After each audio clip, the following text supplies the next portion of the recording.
Nella notte si accende una luce, un angelo appare, 어둠 la 속에 gloria del 빛이 Signore 비칩니다. avvolge i pastori. 천사가 나타나고 주님의 영광이 목자들의 둘레를 비추더니 마침내 수세기에 걸쳐 기다려온 메시지가 들려옵니다. 오늘 너희를 위하여 구원자가 태어나셨으니 주 그리스도이시다. 천사는 계속해서 놀라운 말을 합니다. 천사는 땅에 내려오신 하느님을 어떻게 찾을 수 있는지 목자들에게 알려줍니다. 너희는 포대기에 쌓여 구유에 누워있는 아기를 보게 될 터인데 그것이 너희를 위한 표징이다. 그것이 표징입니다. 한 아기, 지극히 가난한 구유에 누워있는 아기입니다. 눈부신 빛이나 천사들의 합창은 더 이상 없습니다. 그저 아기만 있습니다. 그 밖에 다른 것은 없습니다.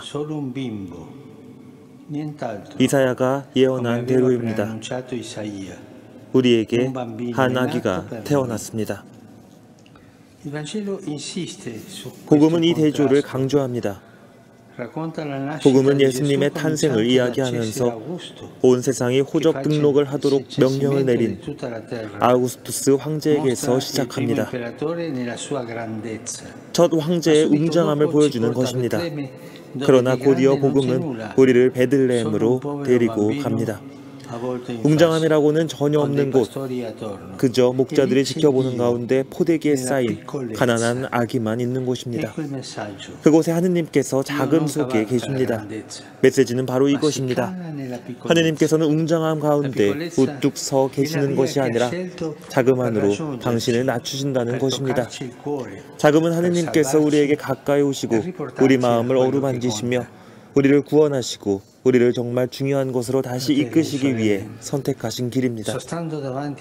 형제자매 여러분, 구유 앞에 선 우리는 불빛들과 장식들 너머로 가장 중요한 것을 바라봅니다. 아기를 바라봅니다. 하느님께서는 당신의 자금 안에 온전히 현존하십니다. 이 점을 인정합시다. 아기 예수님은 당신은 하느님이십니다. 아기가 되시는 하느님이십니다. 이 역설적인 진리에 놀라워합시다. 우주를 품으시는 분께서 누군가의 품에 안기셔야 합니다. 태양을 창조하신 분께서 몸을 덮여야 합니다. 다정한 사랑이신 분께서 다독여지셔야 합니다. 무한한 사랑께서 연약하게 뛰는 작디 작은 심장을 지니고 계십니다. 영원한 말씀께서 갓난아기, 말 못하는 아기가 되십니다. 생명의 빵께서 자양분을 공급받아야 합니다. 세상에 창조주께서 집이 없으십니다. 오늘 모든 것이 거꾸로 뒤집힙니다. 하느님께서 자금 안에서 세상에 들어오십니다. 그분의 웅장함은 자금 속에서 나타납니다. 우리 자신에게 물어봅시다. 우리는 하느님의 행동 방식을 받아들일 수 있는가? 이것이 성탄의 과제입니다. 하느님께서 당신을 드러내시는데 사람은 깨닫지 못합니다. 하느님께서는 세상의 눈에 당신을 작게 만드시는데 우리는 세상의 관점에서 웅장함만 계속 추구합니다. 어쩌면 심지어 그분의 이름으로 그렇게 합니다. 하느님께서는 당신을 낮추시는데 우리는 커지려고만 합니다. 지극히 높으신 분께서 목자들, 우리 가운데 있는 눈에 띄지 않는 이들을 찾아 나서시는데 우리는 눈에 보이는 것만 찾습니다. 예수님께서는 섬기기 위해 태어나셨는데 우리는 성공을 추구하는데 일생을 보냅니다. 하느님께서는 힘과 권력을 추구하지 않으십니다. 그분은 다정한 사랑과 내적 자금을 요구하십니다. 우리가 성탄에 예수님께 청해야 할 것은 바로 이것, 자금의 은총입니다. 주님, 저희가 자금을 사랑하도록 가르쳐 주소서. 자금이 참된 위대함으로 가는 길임을 저희가 깨닫게 도와주소서. 자금을 받아들인다는 것은 구체적으로 무슨 뜻일까요? 우선 그것은 하느님께서 우리 삶의 작은 것들 속으로 오시고자 하신다는 것을 믿는 것입니다. 하느님께서는 우리의 일상 삶 안에, 말하자면 우리가 날마다 집에서 가정에서, 학교에서, 직장에서 하는 일들 안에 머물기를 바라십니다. 그분께서는 우리의 일상 체험 속에서 특별한 일들을 하시고자 하십니다. 그분의 메시지는 엄청난 희망의 메시지입니다. 예수님께서는 우리가 삶에서 작은 것들을 재발견하고 그 가치를 깨닫기를 요구하십니다. 그분께서 거기 계신다면 우리는 무엇이 더 필요하겠습니까? 우리 것이 아닌 웅장함을 갈망하기를 그만둡시다. 우리의 불평등과 우울한 얼굴, 절대 채워지지 않는 탐욕을 접어둡시다. 그리고 또 있습니다. 예수님께서는 단지 우리 삶의 작은 것들뿐만 아니라 우리 자신의 자금 안에도 오시고자 하십니다. 나약하고 연약하고 부족하며 어쩌면 엉망진창이라고 느끼는 우리의 체험 속에 오시고자 하십니다.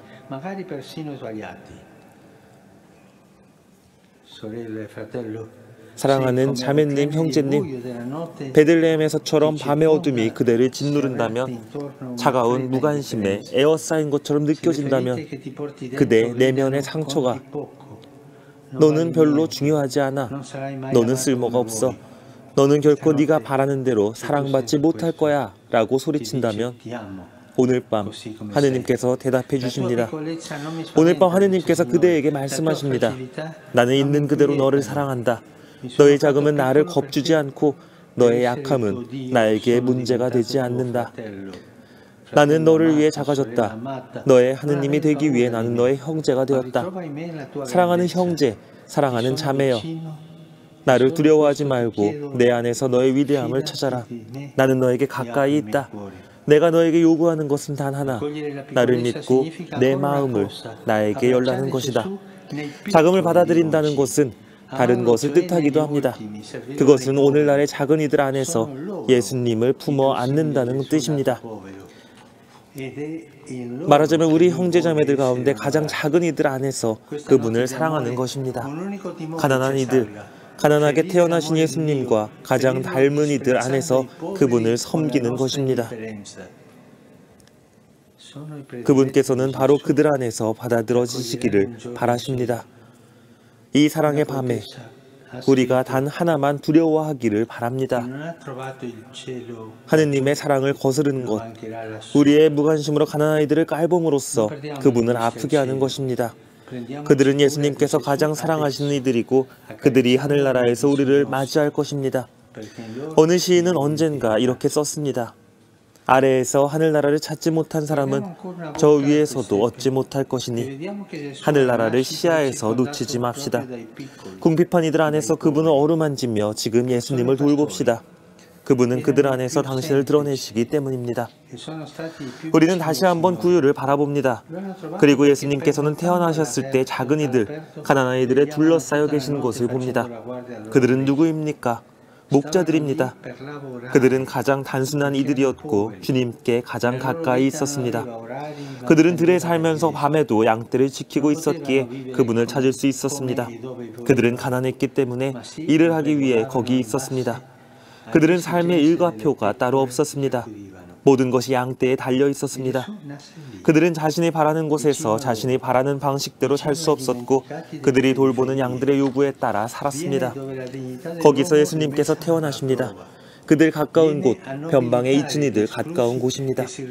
그분께서는 인간의 존엄이 시험받는 곳에 오십니다.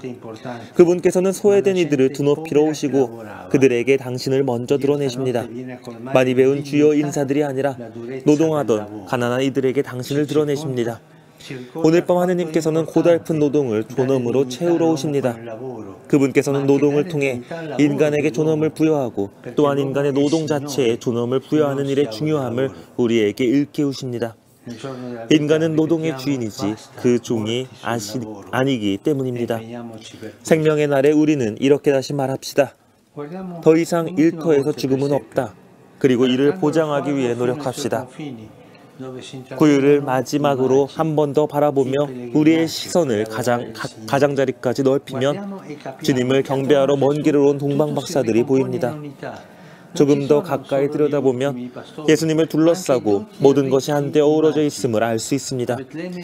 가난한 이들은 목자들도 있지만 박식하고 부유한 이들인 동방 박사들도 있습니다. 베들레헴에는 부자와 가난한 이가 함께 옵니다. 동방 박사들처럼 경배하는 이들과 목자들처럼 노동하는 이들이 함께 있습니다. 예수님께서 중심에 계실 때는 모든 것이 하나 됩니다. 그 예수님은 그분에 대한 우리의 관념이 아니라 살아계신 바로 그분이십니다. 그러니 사랑하는 형제자매 여러분, 베들레헴으로 돌아갑시다. 기원으로, 신앙의 본질로, 우리의 첫사랑으로, 경배와 애덕으로 돌아갑시다. 순례길을 걸은 동방 박사들은 바라봅시다.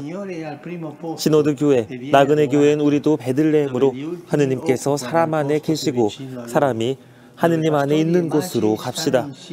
거기에서 주님께서는 처음 자리를 잡으시고 경배 받으십니다. 거기서 가난한 이들이 그분 가장 가까이 자리 잡습니다. 거기서 목자들과 동방 박사들이 모든 이름표와 구분을 넘어서 형제의 안에 하나가 됩니다. 하느님께서 우리가 경배하고 가난하며 형제에 넘치는 교회가 될 수 있게 해주시기를 빕니다. 이것이 본질입니다. 베들레헴으로 돌아갑시다. 성탄의 복음을 따라 베들레헴으로 가는 것은 우리에게 유익합니다. 복음은 성가정과 목자들과 동방박사들을 보여줍니다. 모두 여행하는 이들입니다. 형제자매 여러분, 길을 떠납시다. 삶 자체가 순례이기 때문입니다. 일어납시다. 깨어납시다. 오늘 밤 빛 하나가 밝혀졌기 때문입니다. 그 친절한 빛은 우리는 우리의 자그만해서 사랑받는 아들, 딸이고 빛의 자녀들임을 일깨워줍니다. 형제, 자매 여러분, 우리 함께 기뻐합시다. 누구도 이 빛을, 오늘 밤 우리 세상을 밝게 비추시는 예수님의 빛을 꺼뜨리지 못할 것이기 때문입니다.